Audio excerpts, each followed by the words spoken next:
অসমীয়া go back কোৱা মানুহটোক এতিয়ালৈকে অসম পুলিচে বিচাৰি পোৱা নাই। অসম পুলিচে ভাও ধৰিছে নে অসম পুলিচে বিজয় গুপ্তাৰ ওচৰত চাৰেণ্ডাৰ কৰিছে। বিজয় গুপ্তাৰ দৰে মানুহ বিধায়ক হৈ এমাহ নহওঁতে আমাক মাৰিলে।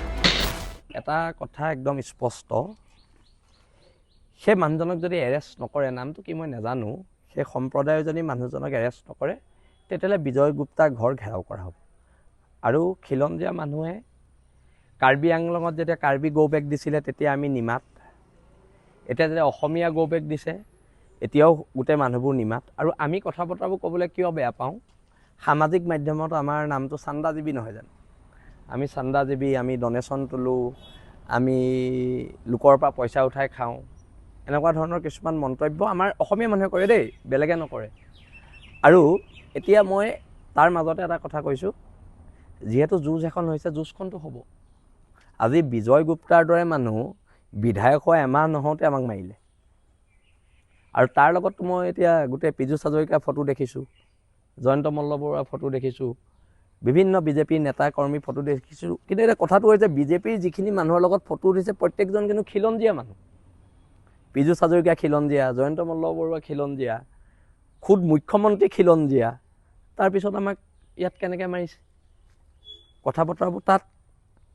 আৰু এখন যিখন সংগ্ৰাম হ'ব, গণতন্ত্ৰৰ শেষ স্তৰলৈকে সংগ্ৰাম হ'ব আৰু বিজয় গুপ্তাৰ ঘৰ ঘেৰাও কৰা হ'ব। আৰু মই পুনৰ কৈছোঁ, বাৰে বাৰে আক্ৰমণ কৰিলে জাতিয়ে কিমান ধৈৰ্য ধৰিব। কেতিয়াবা আমি প্ৰত্যাক্ৰমণ কৰিম, আৰু যেতিয়া আমি প্ৰত্যাক্ৰমণ কৰিম তেতিয়া অসম পুলিচ কিন্তু প্ৰথম আহি আমাক এৰেষ্ট কৰিব। আমি জানো এইটো কথা। অসম পুলিচৰ আটাইতকৈ ডাঙৰ দুৰ্বলতাটো কি গম পায়নে, অসম পুলিচে আমাক বৰ জল্দি বিচাৰি পায়। কিন্তু সেই মানুহটোক, অসমীয়া গো বেক কোৱা মানুহটোক এতিয়ালৈকে অসম পুলিচে বিচাৰি পোৱা নাই। অসম পুলিচে ভাও ধৰিছে নে অসম পুলিচে বিজয় গুপ্তাৰ ওচৰত চাৰেণ্ডাৰ কৰিছে, তাক লৈ আমাৰ কথা আছে। আৰু পুনৰ ক'লোঁ, আক্ৰমণ যেতিয়া হৈছে প্ৰত্যাক্ৰমণ হোৱাটো নিশ্চিত। এটা কথা একদম স্পষ্ট, সেই মানুহজনক যদি এৰেষ্ট নকৰে, নামটো কি মই নাজানো, সেই সম্প্ৰদায়ৰ যদি মানুহজনক এৰেষ্ট নকৰে তেতিয়াহ'লে বিজয় গুপ্তাৰ ঘৰ ঘেৰাও কৰা হ'ব।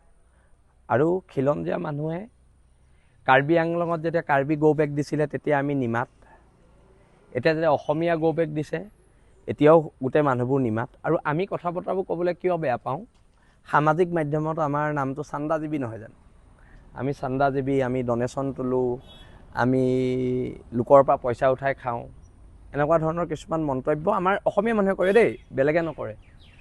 আৰু এতিয়া মই তাৰ মাজতে এটা কথা কৈছোঁ, যিহেতু যুঁজ এখন হৈছে, যুঁজখনটো হ'ব।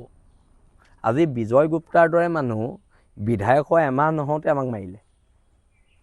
আৰু তাৰ লগততো মই এতিয়া গোটেই পীযুষ হাজৰিকাৰ ফটো দেখিছোঁ, জয়ন্ত মল্লবৰুৱাৰ ফটো দেখিছোঁ, বিভিন্ন বিজেপিৰ নেতা কৰ্মী ফটো দেখিছোঁ। কিন্তু এতিয়া কথাটো হৈছে বিজেপিৰ যিখিনি মানুহৰ লগত ফটো উঠিছে প্ৰত্যেকজন কিন্তু খিলঞ্জীয়া মানুহ। পীযুষ হাজৰিকা খিলঞ্জীয়া, জয়ন্ত মল্লবৰুৱা খিলঞ্জীয়া, খুদ মুখ্যমন্ত্ৰী খিলঞ্জীয়া। তাৰপিছত আমাক ইয়াত কেনেকৈ মাৰিছে, কথা বতৰাবোৰ তাত। আৰু এখন যিখন সংগ্ৰাম হ'ব, গণতন্ত্ৰৰ শেষ স্তৰলৈকে সংগ্ৰাম হ'ব আৰু বিজয় গুপ্তাৰ ঘৰ ঘেৰাও কৰা হ'ব। আৰু মই পুনৰ কৈছোঁ, বাৰে বাৰে আক্ৰমণ কৰিলে জাতিয়ে কিমান ধৈৰ্য ধৰিব। কেতিয়াবা আমি প্ৰত্যাক্ৰমণ কৰিম, আৰু যেতিয়া আমি প্ৰত্যাক্ৰমণ কৰিম তেতিয়া অসম পুলিচ কিন্তু প্ৰথম আহি আমাক এৰেষ্ট কৰিব। আমি জানো এইটো কথা। অসম পুলিচৰ আটাইতকৈ ডাঙৰ দুৰ্বলতাটো কি গম পায়নে, অসম পুলিচে আমাক বৰ জল্দি বিচাৰি পায়। কিন্তু সেই মানুহটোক, অসমীয়া গো বেক কোৱা মানুহটোক এতিয়ালৈকে অসম পুলিচে বিচাৰি পোৱা নাই। অসম পুলিচে ভাও ধৰিছে নে অসম পুলিচে বিজয় গুপ্তাৰ ওচৰত চাৰেণ্ডাৰ কৰিছে, তাক লৈ আমাৰ কথা আছে। আৰু পুনৰ ক'লোঁ, আক্ৰমণ যেতিয়া হৈছে প্ৰত্যাক্ৰমণ হোৱাটো নিশ্চিত।